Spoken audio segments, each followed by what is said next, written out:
a lot, hustle every single day.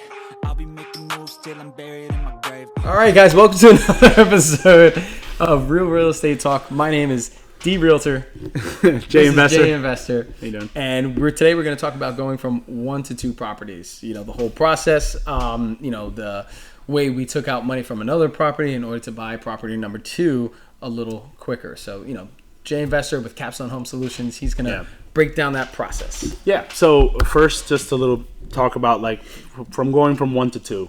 There's a feeling there, right? You're with one property. For us, it was a 2-family that we had. It gets a little stressful when you're thinking about just one property and you're like, why are the rents going to get paid? Will I cover mortgage 100%. And stuff like that? Kind of drives you to that second one, right? It makes you jump a little quicker. For me, it took about like 8 or 9 months, right? So calculate like I'm making rental income on them about $3,000 a month. And then you have, let's say 9 months pass by, you have about 20-something grand or something like that. Plus it still had the line of credit or whatever. But what actually helped me accelerate a lot more without having to use too much of the line of credit was, the crazy market we have right now, right? In those 9 months, that house actually went up about $100,000. That's right. Right. Yep. So with the $100,000 there, let's just do real easy numbers. Let's say we went 80% cash out refi. We had around 80 grand, right? So you got 80 grand plus you got about 27,000, that you're collecting for rent because I wasn't paying myself through the business, still am not, right? Still have my job and all that stuff, day job.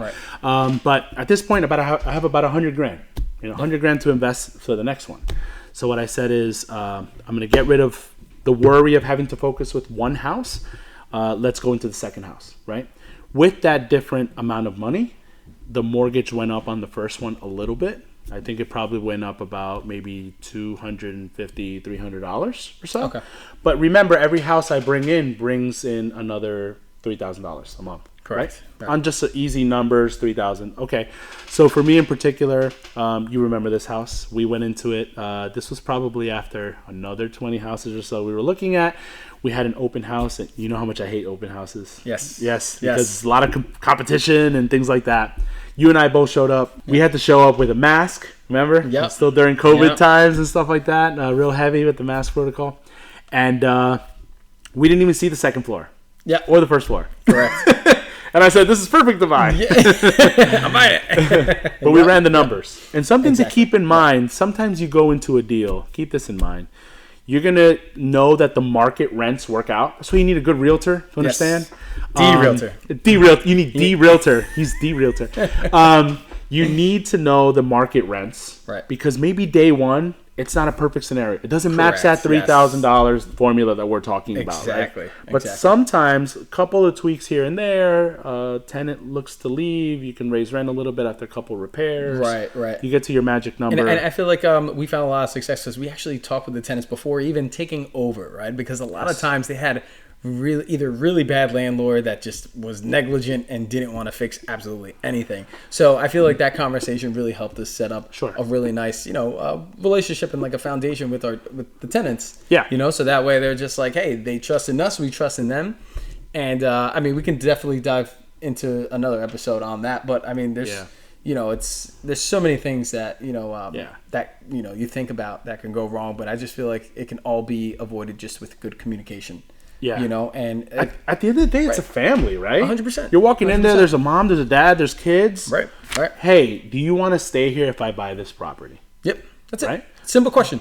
You actually ask them, is there any complaints in the apartment? How's it working for you? Right. How can Usually we come out with a list, right? We come up with a list of things we're going to work on for them and all that.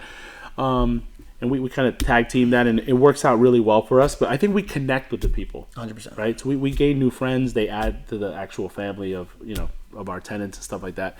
I text with them, talk to them all the time. It's just the way I work, right? So thinking about this, the numbers were actually really good day one, really well 2 or 3 months in after we owned it. But making that move was a lot easier to a cash out refi. Right. So again, if you make $3,000 on that other move extra, but the loan costs you $250 or $300 more, it's about a $2,700 difference. Right. But it's still a $2,700 plus difference. Correct. Right? 100%. That will then snowball into your next one. And now at this point, your income is somewhere around $5,700. Yeah, 100%. And if you haven't seen our episode about the numbers, I definitely recommend, checking that out as well too, because we dive down through each transaction to just break down, all the numbers for you. So if you haven't seen that, go check that out. Yeah. And keep in mind, there's a lot of different markets out there. This is like the New Jersey area, right? Mm-hmm. So it's a little bit higher, right? Taxes are a little bit higher than mostly anywhere in the U.S. Yeah. Things like that. We'll get into other territories and markets that we'll get into, right? 100%. Kind of talking the future into a reality. We're not ready yet, I think. But when we get there, we will share that with the community. So I think it's really important. Absolutely. Right? And I think the formula could work in any... Absolutely. Yeah, anywhere, that you'd want, because, again, unless it's like... something crazy like outside the U.S. or something like that, right? That, you have to pay some different taxes on. But primarily, I think that anywhere in the U.S., I mean, if you wanted to use this formula, I mean, it really helps out to break down all the numbers for you to show what's your all in, and then to calculate your profit once, you're done with closing. Absolutely. But awesome, man. So how was it? So when you had, actually you explained that in the begining.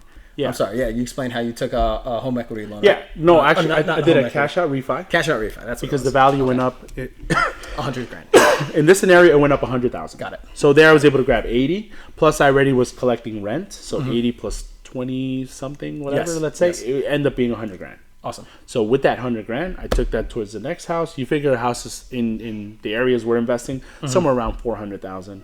So you figure it's about $80,000 you bring into the closing table. Right. Plus you have some other little things which we'll go into when we talk about the numbers. Perfect. That's another short we're going to go into. It's just so much information. I don't know. It is. I want to share it all. Talk about everything. It's not going to make sense. All over the place. It's not going to make sense, right? Yes. I just wanted these things to be digestible. But yeah, if we look at the formula that way, though, right? Look, following me on that journey from that first to the second. Right. Now I'm a little less stressed out. I got 5 units, right? We like to call those doors, right? Yep. Each door, because there's 3 apartments in one, 2 apartments in another. There's 5 doors there. Right. That enables me to not be so stressed out if, let's say, someone can't pay rent or something like that. It's not 50% of people not paying rent. Yeah. It could only be 20% of people not paying rent, which is a lot better. Helps you spread out your leverage. So 100%. I think that's a great way to do that. Cash out refining in a market like this is phenomenal. When things are high, you tap into the equity that's there, and that helps to pay to buy the other house. Got it. Right. So say just someone might have this as a question. So say if the market wasn't as great as it was, how long would have taken you from 1 to 2, if that was the case? On just rental incomes alone, assuming the $3,000 on each month, right? I'm talking about after everything is paid. Right. You figure that would take you somewhere around 33 months, right? Okay. That's about $99,000, right? Again, I always like to look at it this way. If you believe in what it is that you're investing, I think you may have some other money invested somewhere else that you probably don't want to focus on. Like, for example, not financial advice or anything like that, but just think about it this way. If you're investing in a 401k, right, you're giving 5 or 6%, you may have your employer matching somewhere around there, maybe a little less or something like that.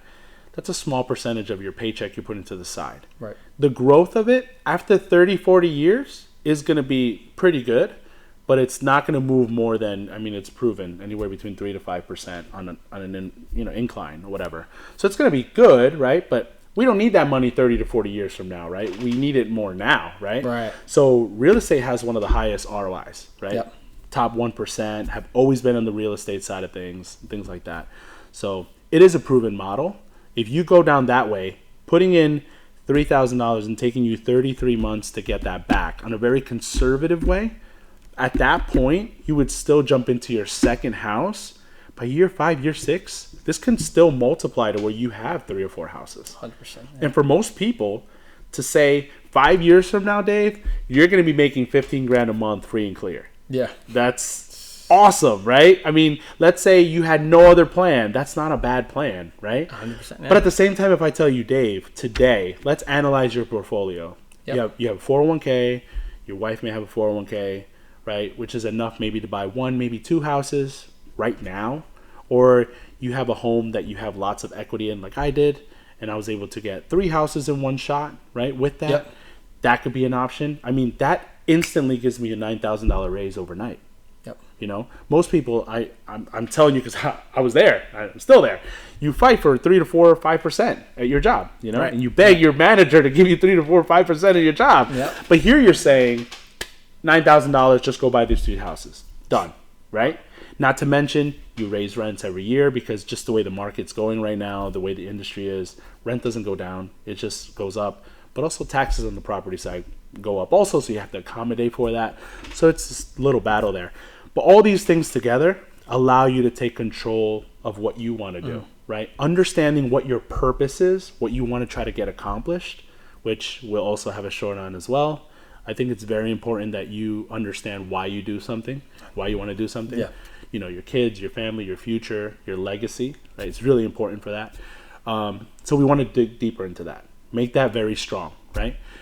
So all these things we'll be able to break down, but really that formula there, as long as you follow it, and we'll get deeper into it, it's going to create a roadmap for you moving forward. Your first few are going to propel the rest of your, investment career, Yeah. right? Yeah. So, I mean, that's what kind of worked for me. So Yeah, I mean, that's how you got to from 5 properties, looking for another 2 now. I am, and it's only been 2.5 years, Yeah. which is awesome, So for people that are looking to also get into real estate investing, I mean, it's it works, Jonathan with Capstone has been doing it, and we're here to share any of those tips, Absolutely. house hacking, if you want to call it. But we definitely want to share this with you guys, and if you guys have any questions, feel free to include them down below in the chat. We also have our emails as well too in our bio. Follow, subscribe. Yes, you guys are with follow, us. subscribe. Join the journey. Awesome. All right, cool. All right, sounds good, man. All right, take care. Hustle hard, hustle every single day. I'll be making moves till I'm buried in my grave.